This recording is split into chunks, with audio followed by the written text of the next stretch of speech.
Praise the lord. ಯೇಸು ಕ್ರಿಸ್ತನ ಉನ್ನತವಾದಂಥ ನಾಮದಲ್ಲಿ ನಿಮ್ಮೆಲ್ಲರಿಗೂ ಈ ಶುಭ ಮುಂಚಾನೆಯ ಶುಭಾಶಯಗಳನ್ನು ಸಲ್ಲಿಸ್ತಾ ಇದ್ದಾನೆ. ದೇವರು ಎಂದೆಂದಿಗೂ ನಿರಂತರವೂ ಏಕರೀತಿಯಾಗಿರುವಂಥ ಪ್ರಕಾರ ನಮ್ಮನ್ನು ಏಕರೀತಿಯ ಪ್ರೀತಿಯಿಂದಲೇ ಉನ್ನತವಾದ ಕೃಪೆಯಿಂದ ನಮ್ಮನ್ನು ಬಲಪಡಿಸ್ತಾ ದಿನವನ್ನು ಒದಗಿಸಿಕೊಡ್ತಾ ನಡ್ತಾ ಇದ್ದಾರೆ. ಆಮೇಲೆ ಈ ದಿನವನ್ನು ಕೂಡ ನಮಗೆ ಒದಗಿಸಿಕೊಟ್ಟು ತನ್ನ ವಾಕ್ಯದ ಮೂಲಕ ನಮ್ಮನ್ನು ಇನ್ನೂ ತನ್ನ ಐಕ್ಯತೆಯಲ್ಲಿ ಇನ್ನೂ ತನ್ನ ಪರಿಪಕ್ವತೆಯಲ್ಲಿ ಒಂದಾಗಲಿಕ್ಕೆ ದೇವ್ರ ಕೃಪೆಯನ್ನು ಒದಗಿಸಿಕೊಟ್ಟಿರುವಾಗ ಈ ದಿನದ ವಾಗ್ದಾನವನ್ನು ನಾವು ಧ್ಯಾನಿಸೋಣ. ಎಫೆಸದವರಿಗೆ ಬರೆದ ಪತ್ರಿಕೆ 1ನೇ ಅಧ್ಯಾಯ 11-12 ವಚನಗಳಲ್ಲಿ, ನಾವು ದೇವರ ಸ್ವಕೀಯ ಪ್ರಜೆವಾದೆವು. ಆಮೇನ್, ಹಲ್ಲೆಲೂಯಾ. ನಾವು ಯಾರಾಗಿದ್ದೇವೆ? ದೇವರಲ್ಲಿ ಸ್ವಕೀಯ ಪ್ರಜೆಯಾಗಿದ್ದೇವೆ. ಆ ಪ್ರಜೆಗಿಂತ ಇನ್ನೂ ಉನ್ನತವಾಗಿ ದೇವರು ನಮ್ಮನ್ನ ಮಕ್ಕಳು ಎಂಬುದಾಗಿ ಕರೀತಾ ಇದ್ದಾರೆ. ನಾನು ನಿಮಗೆ ತಂದೆ ಎಂಬುದಾಗಿ ಹೇಳ್ತಾ ಇದ್ದಾರೆ. ಆಮೇನ್. ಹೌದು ಪ್ರಿಯರೇ, ಆತನು ತನ್ನ ಒಂದು ಸ್ವರೂಪದಲ್ಲಿ ನಮ್ಮನ್ನು ರೂಪಿಸಿ ಜಗದುತ್ಪತ್ತಿಗೆ ಮುಂಚೆಯೇ ನಿನ್ನ ಎಲ್ಲ ಪರಿಸ್ಥಿತಿಗಳನ್ನ, ನಿನ್ನ ಭವಿಷ್ಯತ್ತನ್ನು ರೂಪಿಸಂತ ದೇವರು, ನನ್ನ ಭವಿಷ್ಯತ್ತನ್ನು ರೂಪಿಸಂತ ದೇವರು, ನಮ್ಮೆಲ್ಲರ ಭವಿಷ್ಯತ್ತನ್ನು ತನ್ನಲ್ಲಿ ರೂಪಿಸಿಕೊಂಡಂಥ ದೇವರು. ಅದೇ ವಾಕ್ಯವು ಹೇಳ್ತಾ ಇದೆ, ಆತನು ತನ್ನ ಇಷ್ಟದಂತೆ ಸಮಸ್ತವನ್ನು ನಡೆಸಿ ತನ್ನ ಸಂಕಲ್ಪದ ಮೇರೆಗೆ ನಮ್ಮನ್ನು ಆದಿಯಲ್ಲಿಯೇ ಆರಿಸಿಕೊಂಡನೆಂಬುದಾಗಿ. ಆಮೇನ್. ದೇವರು ತನ್ನ ಸಂಕಲ್ಪ ನೆರವೇರಿಸುವಂಥ ರೀತಿಯಲ್ಲಿ, ತನ್ನ ಸಂಕಲ್ಪದ ರೀತಿಯಲ್ಲಿ ನನ್ನನ್ನು, ನಮ್ಮೆಲ್ಲರನ್ನ ಸೃಷ್ಟಿಸಿದ್ದಾರೆ, ಆದಿಯಲ್ಲಿಯೇ ಆರಿಸಿಕೊಂಡಿದ್ದಾರೆ ಎಂಬುದಾಗಿ ಮರಿಬೇಡ್ರಿ. ಜಗದುತ್ಪತ್ತಿಗೆ ಮುಂಚೆಯೇ ದೇವರು ನಿಮ್ಮನ್ನು ತಿಳಿದಿದ್ದಾರೆ ಎಂಬುದಾಗಿ ನಾವು ಮರೆತು ಹೋಗುವಂಥದ್ದು ಬೇಡ. ಯಾಕಂದರೆ ನಾವು ಸ್ವಕೀಯ ಪ್ರಜೆಯಾಗಿದ್ದೇವೆ. ಆಮೇನ್.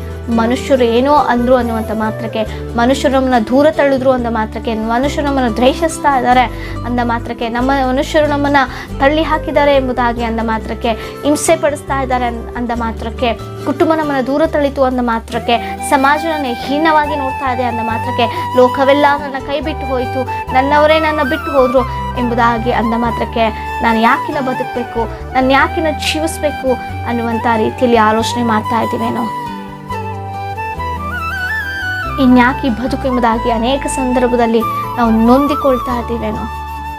ಹೌದು ಪ್ರಿಯರೇ, ಅಂಥ ಪರಿಸ್ಥಿತಿಗಳು ಇರುವಾಗ ಅಂಥ ಮನಸ್ಸು ನಮಗೆ ಉಂಟಾಗುವುದು ನಿಜವೇ, ಖಂಡಿತವೇ. ಈ ಬದುಕು ಬೇಡ ಅನ್ನಿಸ್ಬಿಡುತ್ತೆ. ಆದರೆ ದೇವರು ಜ್ಞಾಪಿಸ್ತಾ ಇದ್ದಾರೆ, ಏನು ಗೊತ್ತಾ, ಮಗಳೇ, ಮಗನೇ, ನೀನು ನನ್ನ ಸ್ವಕೀಯ ಪ್ರಜೆಯಾಗಿ ಆರಿಸಿಕೊಂಡಿದ್ದೇನೆ.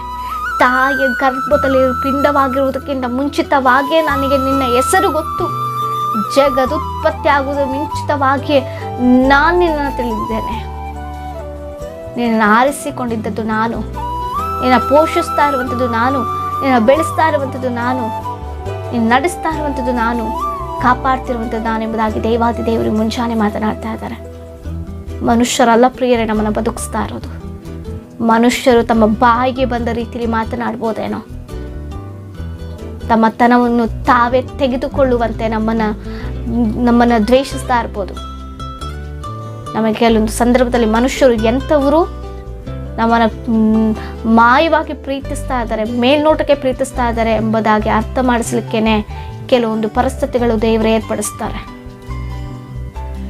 ನಮ್ಮನ್ನು ಪ್ರೀತಿಸ್ತಾ ನಾವಂದುಕೊಳ್ತಾ ಇದ್ದೇವೆ, ನಮ್ಮನ್ನು ಬಹಳ ಪ್ರೀತಿಸ್ತಾ ಇದ್ದಾರೆ, ನಮ್ಮನ್ನು ಬಹಳ ಗೌರವಿಸ್ತಾರೆ ಎಂಬುದಾಗಿ ಅಂದುಕೊಂಡವಂತರು ಪರಿಸ್ಥಿತಿಗಳು ನಮ್ಮನ್ನು ದೂರಪಡಿಸಿದಾಗ ಆ ಮನುಷ್ಯರ ಸ್ವಭಾವ ಎಂಥದ್ದು, ಆ ಮನುಷ್ಯರು ದೇವರಲ್ಲಿ ಇನ್ನೂ ಎಷ್ಟು ಬೆಳೆದಿದ್ದಾರೆ, ಎಂಥ ರೀತಿಯ ಮನಸ್ತತ್ವ ಉಳ್ಳವರಾಗಿದ್ದಾರೆ ಎಂಬುದಾಗಿ ದೇವರ ಅರ್ಥ ಮಾಡಿಸ್ಲಿಕ್ಕೆ ನಾವು ಮಾಯವಾಗಿ ನಂಬಿರ್ತೇವಲ್ವಾ, ನಮಗೆ ರಿಯಾಲಿಟಿ ಏನು, ಸತ್ಯ ಎಂಬುದಾಗಿ ಅರ್ಥ ಮಾಡಿಸ್ಲಿಕ್ಕೆ ಕೆಲವೊಂದು ಪರಿಸ್ಥಿತಿಗಳನ್ನ ಏರ್ಪಡಿಸ್ತಾರೆ ಜೀವನದಲ್ಲಿ. ಅಂದ ಮಾತ್ರಕ್ಕೆ ಅವರೇನೋ ಬಿಟ್ಟು ಮಾತ್ರಕ್ಕೆ ದೇವರೇ ಬಿಟ್ಟರು ಅನ್ನುವಂಥ ರೀತಿಯಲ್ಲಿ ನಾವು ದುಃಖ ಪಡುವಂಥ ಅವಶ್ಯಕತೆ ಇಲ್ಲ. ನಮ್ಮ ಪ್ರಾಣವನ್ನು ಕೂಡ ಕಳೆದುಕೊಳ್ಳುವಂಥ ಅವಶ್ಯಕತೆ ಇಲ್ಲ. ಧೈರ್ಯವಾಗಿ ಮುಂದೆ ಸಾಗೋದ್ರೆ ಸಾಕು. ಆದರೂ ನಮ್ಮ ಭವಿಷ್ಯತ್ತನ್ನು ರೂಪಿಸುವಂಥದ್ದು ದೇವಾದಿ ದೇವರಿಗೆ ನಿನ್ನ ಮೇಲೆ ಪ್ರಾಣ ತೆಗೆದುಕೊಳ್ಬೇಕು ಅನ್ನುವಂಥ ಒಂದು ಆಸೆ ಇಲ್ಲದೆ ಇರುವಾಗ ನಮಗೆ ಯಾಕೆ ಪ್ರಿಯರೇ? ದೇವರೇ ನಮ್ಮನ್ನು ದ್ವೇಷಿಸ್ತಾ ಇಲ್ಲ ಅಂದ ಮಾತ್ರಕ್ಕೆ, ಮನುಷ್ಯರು ದ್ವೇಷಿಸಿದ್ರೆ ಏನು ದ್ವೇಷಿಸಿಲ್ಲ ಅಂದರೆ, ದೇವರು ನಮ್ಮ ಪಕ್ಷದಲ್ಲಿದ್ದಾಗ ಯಾವ ಮನುಷ್ಯನು ಏನು ಮಾಡಲಿಕ್ಕೂ ಸಾಧ್ಯ ಇಲ್ಲ. ಆಮೇನ್. ಅದು ನಮ್ಮ ಹೃದಯದಲ್ಲಿ ಇಟ್ಕೊಂಡ್ರೆ ಸಾಕು, ಯಾರು ಏನು ಮಾಡೋದಿಲ್ಲ, ಯಾವ ಅಧಿಕಾರಿಗಳು ಏನು ಮಾಡಲಿಕ್ಕೆ ಸಾಧ್ಯ ಇಲ್ಲ. ದೇವರು ನಮ್ಮ ಮೇಲೆ ಅದು ಬರಮಾಡದೆ ಹೊರತು ಏನೂ ಕೂಡ ಮಾಡ್ಲಿಕ್ಕೆ ಸಾಧ್ಯ ಇಲ್ಲ. ಅದಕ್ಕೆ ದೇವರು ಹೇಳ್ತಾರೆ, ನಿನ್ನನ್ನು ಮುಟ್ಟುವವನು ಯೆಹೋವನ ಕಣ್ಣುಗುಡ್ಡೆಯನ್ನು ಮುಟ್ಟುವವನಾಗಿ. ಯಾರು ಮುಟ್ಲಿಕ್ಕೆ ಸಾಧ್ಯವಾ? ಯೆಹೋವನ ಕಣ್ಣುಗುಡ್ಡೆ ಮುಟ್ಲಿಕ್ಕೆ. ಅದೇ ರೀತಿಯಲ್ಲಿ ನಮ್ಮನ್ನು ಯಾರು ಮುಟ್ಲಿಕ್ಕೆ ಸಾಧ್ಯ ಇಲ್ಲ. ಮುಟ್ಟಲಿಕ್ಕೆ ದೇವರು ನೇಮಿಸಿರೋ ಅದನ್ನೆಲ್ಲ ಬದಲಾಯಿಸುವಂಥ ದೇವರು. ಶಾರೀರಿಕವಾಗಿ ನಾವು ನಷ್ಟಪಟ್ಟಿರ್ಬೋದು, ಮಾನಸಿಕವಾಗಿ ಕುಗ್ಗಿ ಹೋಗಿರ್ಬೋದು, ಆದರೆ ನಮ್ಮ ಪ್ರಾಣಕ್ಕೆ ಹಾನಿ ಮಾಡುವಂಥ ದೇವರಲ್ಲ. ಯಾವಾಗಲೂ ನಮ್ಮ ದೇವರು ನಮ್ಮ ಹಿತವನ್ನೇ ಬಯಸುವಂಥ ದೇವರು. ನಂಬ್ತಾ ಇದೆಯಾ ನೀನು? ಹಾಗಿದ್ರೆ ಧೈರ್ಯವಾಗಿರು, ಪ್ರಾರ್ಥನೆ ಮಾಡು. ಜಯಿಸುವಂಥ ರೀತಿಯಲ್ಲಿ, ಜಯವನ್ನು ದೇವರು ಒದಗಿಸಿಕೊಡುವಂಥ ರೀತಿಯಲ್ಲಿ ನಾವು ಪ್ರಾರ್ಥಿಸುವಾಗ ಖಂಡಿತವಾಗಿಯೂ ದೇವರು ನಮ್ಮನ್ನು ಬಲಪಡಿಸುವಂಥ ದೇವರು. ಅದಕ್ಕಾಗಿ ನಿನ್ನನ್ನು ಸ್ವಕೀಯವಾಗಿ ಆರಿಸಿಕೊಂಡಿದ್ದಾರೆ. ಈ ಲೋಕದಲ್ಲಿ ಪ್ರತ್ಯೇಕಪಡಿಸಿದ್ದಾರೆ, ಪ್ರತ್ಯೇಕವಾದ ಆಶೀರ್ವಾದ ಇಟ್ಟಿದ್ದಾರೆ, ಪ್ರತ್ಯೇಕವಾದ ಉನ್ನತವಾದ ಘನವಾದ ಸ್ಥಾನವನ್ನು ನಿನಗಾಗಿ ಇಟ್ಟಿದ್ದಾರೆ. ಅದನ್ನು ದೃಷ್ಟಿಸಿ ನೋಡು.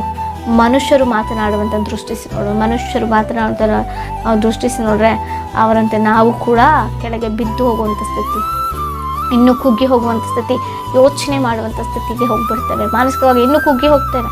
ಅವ್ರು ಹಂಗಂದ್ರು, ಇವ್ರು ಹಿಂಗಂದ್ರು, ಎಸ್ ಅಂತಾರೆ. ಬಾಯುಳ್ಳವರು ನಾನಾ ರೀತಿಯಾಗಿ ಮಾತನಾಡ್ತಾರೆ. ಆದರೆ ಜೀವ ಸ್ವರೂಪನಾದಂಥ ದೇವರು ಗೊತ್ತು ನೀನೇನು, ನಿನ್ನ ಪರಿಸ್ಥಿತಿ ಏನು, ನಿನ್ನ ಕುಟುಂಬ ಏನು, ನಿನ್ನ ಕುಟುಂಬದ ಪರಿಸ್ಥಿತಿ ಏನು ಎಂಬುದಾಗಿ. ಆಮೇಲೆ ದೇವರು ನಿರ್ಧರಿಸುವಂಥವ್ರು.